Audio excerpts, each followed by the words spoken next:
भारतात दहशतवादी पाठवून कुरघोड्या करणारा आणि कंगाल झालेला पाकिस्तान परवा बॉम्बस्फोटाने हादरला आणि त्या बॉम्बस्फोटाचं निमित्त करत त्याने भारतावरती आरोप केलेत। भारतानं हे आरोप फेटाळत सडेतोड उत्तर दिलंय। नेमके आरोप काय केलेत पाकिस्तानने आणि भारताने कसं प्रत्युत्तर दिलंय आणि हा शिया सुन्नी संघर्ष नेमका काय आहे समजावून घेऊया। पाकिस्तान हादरलाय। राजधानी इस्लामाबादच्या तरलाई परिसरातील शिया मशिदीत हा स्फोट झाला। तब्बल 31हून अधिक नागरिकांचा या स्फोटात बळी गेला, तर सुमारे 200 जण जखमी झाले। सुन्नी आणि शिया या दोन पंथांमधील वर्षानुवर्ष पिढ्यानुपिढ्या आलेल्या या संघर्षानं आता आणखी रक्तरंजित आणि तितकंच घातक रूप धारण केल्याचं दिसतंय।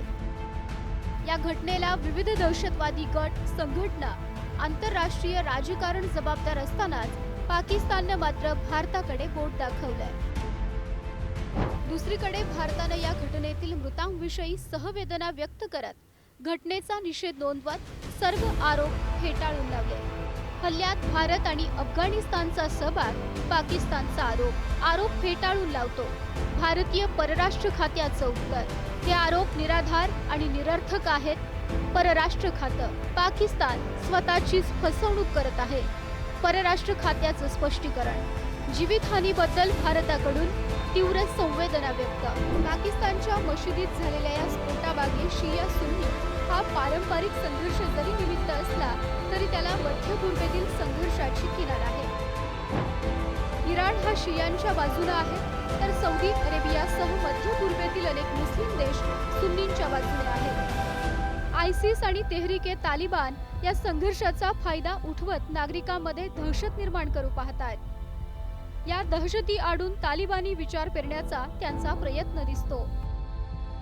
भारतावर संशय घेणाऱ्या पाकिस्तानला याआधी शियांवर झालेल्या हल्ल्याचा बहुधा विसर पडलाय। 2013 क्वेट्टा 2 स्फोट, 90 जणांचा मृत्यू। 2013 क्वेट्टा स्फोट, 80 जणांचा मृत्यू। 2015 पेशावरमध्ये जुंब्याच्या नमाजावेळी हल्ला। 2018 बलुचिस्तान शिया समुदायाच्या निवडणूक प्रचार रॅलीवर हल्ला। 2022 पेशावर इमामबाड्यावर नमाजावेळी हल्ला, यात 60 जणांचा मृत्यू। इसिस आणि लष्कर-ए-झंगवी या दहशतवादी संघटनांनी घेतली जबाबदारी।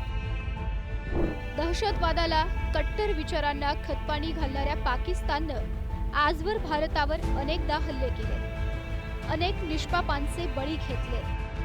आता त्यांच्याच भूमीला दहशतवादाचा फटका बसू लागलाय। त्यात भारतावर आरोप करून उलट्या बोंबा मारण्याचा पाकिस्तानचा प्रयत्न दिसतोय। या कांगाव्याला सडेतोड उत्तर भारतानं दिलंय। रशीद इनामदार, पुढारी न्यूज।